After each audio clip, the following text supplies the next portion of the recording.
அனைவருக்கும் வணக்கம். இன்றைய தினமணி செய்தித்தாள்ல என்ன செய்திகள் இருக்கு அப்படிங்கிறத பார்ப்போம்.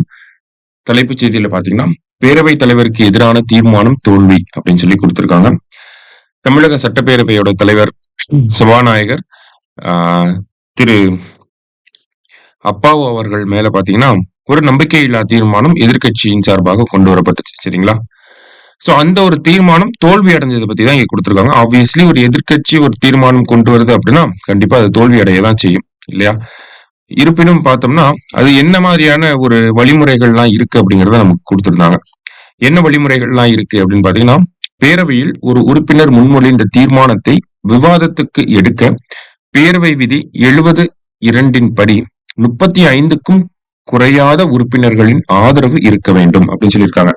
சோ நம்ம லெஜிஸ்லேட்டிவ் அசெம்பிளில சரிங்களா? சோ நம்ம லெஜிஸ்லேட்டிவ் அசெம்பிளில இப்ப நான் ஒரு தீர்மானம் கொண்டு வரணும்னு நினைக்கிறேன் அப்படின்னா, ஒரு நார்மலா எந்த ஒரு எம்எல்ஏவும் எந்த ஒரு உறுப்பினருமே பார்த்தோம்னா ஒரு தீர்மானம் கொண்டு வரலாம். ஆனா அவங்க கொண்டு வரக்கூடிய தீர்மானத்துக்கு சப்போர்ட் இருக்கணும். சரிங்களா?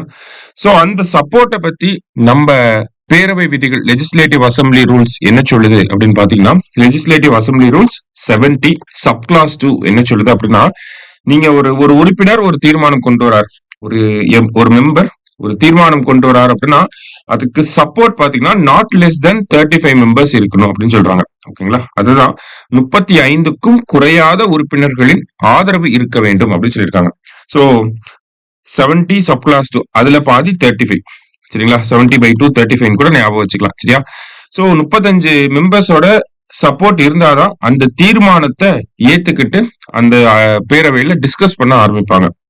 இப்ப இங்க பாத்தீங்க அப்படின்னா, சபாநாயகரே பதவி விலகணும், அவரு மேல ஒரு நம்பிக்கையில்லா தீர்மானம் கொண்டு வரணும் அப்படிங்கிற இந்த தீர்மானத்தை எதிர்க்கட்சி கொண்டு வராங்க. அப்படிங்கிறப்ப சபாநாயகரா இப்ப நான் இருக்கேன் அப்படின்னா, என் மேல ஒரு நம்பிக்கையில்லா தீர்மானம் கொண்டு வரப்ப நான் அந்த அவையை வழி நடத்த முடியாது. நான் அந்த லெஜிஸ்லேட்டிவ் அசெம்பிளியோட பிரிசைடிங் ஆபீசரா இருக்க முடியாது. அப்ப என்னோட டெப்யூட்டி வந்து இருப்பாங்க.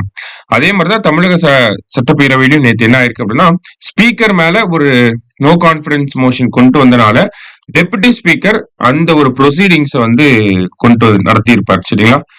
சோ ஃபர்ஸ்ட் தீர்மானத்தின் மீது விவாதங்கள் நடத்தப்பட்டிருக்கும். விவாதத்துக்கு பிறகு பார்த்தோம்னா வாக்கெடுப்புக்கு அனுப்பியிருப்பாங்க, ஓட்டிங் பண்ணியிருப்பாங்க. சோ ஓட்டிங் ப்ரொசீஜர் அப்படிங்கிறது தமிழக சட்டப்பேரவையை பொறுத்த வரைக்கும் பாத்தீங்கன்னா 2 விதமா இருக்கு. ஒண்ணு குரல் வாக்கெடுப்பு அப்படின்னு சொல்லுவாங்க, எஸ் நோ அப்படிங்கறத சொல்லுவாங்க. இன்னொன்னு பார்த்தோம்னா ஒவ்வொரு உறுப்பினர் பேரை சொல்லி அவங்க அந்த தீர்மானத்துக்கு ஆதரவா இருக்காங்களா எதிரா இருக்காங்களா அப்படிங்கறத வந்து வாக்கெடுப்பு நடத்துவாங்க. சரியா? அந்த வகையில நேத்து ஆதரவாக 63 பேர் அந்த நோ கான்பிடன்ஸ் மோஷனுக்கு சப்போர்ட் பண்ணி ஒரு 63 மெம்பர்ஸ் வந்து எஸ் அப்படிங்கறத சொல்லியிருக்காங்க. எதிர்ப்பு அப்போஸ் பண்ணி பார்த்தோம்னா ஒரு 154 பேர் வந்து சொல்லியிருக்காங்க. சரியா? இதனால என்ன ஆகுதுன்னா அந்த தீர்மானம் தோல்வி அடைஞ்சிருக்கு.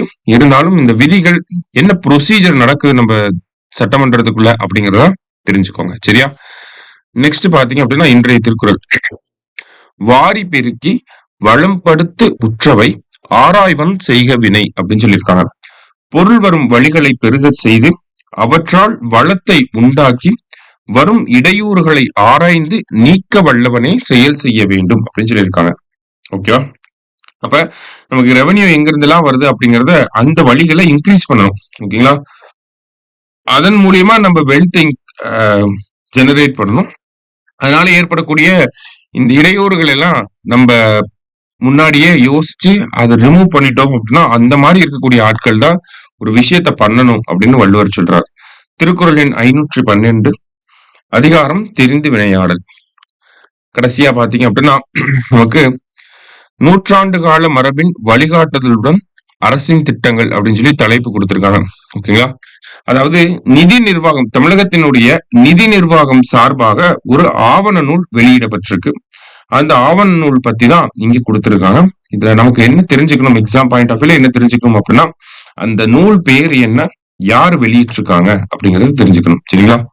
அந்த வகையில பாத்தீங்கன்னா என்ன சொல்லியிருக்காங்கன்னா, அந்த ஆவண நூலின் பெயர் அப்படிங்கிறது தமிழர் நிதி நிர்வாகம் தொன்மையும் தொடர்ச்சியும் அப்படிங்கிறது அந்த ஆவண நூலோட பேர். சரிங்களா?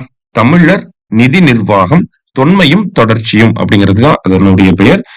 யாரு இந்த ஆவண நூலை தயார் பண்ணிருக்காங்க, ப்ரிப்பேர் பண்ணிருக்காங்க அப்படின்னு பாத்தீங்கன்னா நிதித்துறை, பினான்ஸ் டிபார்ட்மெண்ட் தான் இந்த தமிழர் நிதி நிர்வாகமும் தமிழர் நிதி நிர்வாகம் தொன்மையும் தொடர்ச்சியும் அப்படிங்கிற இந்த ஆவண நூலை ப்ரிப்பேர் பண்ணியிருக்காங்க. சரியா? சோ இந்த நூல் யாரால உருவாக்கப்பட்டுச்சு, யாரால ப்ரிப்பேர் செய்யப்பட்டுச்சு அப்படின்னு பார்த்தோம்னா நிதித்துறையினால ப்ரிப்பேர் செய்யப்பட்டிருக்கு. சரியா? சோ இன்றைய செய்தித்தாள்ல இருந்த முக்கியமான விஷயங்களை பார்த்திருக்கோம். நன்றி.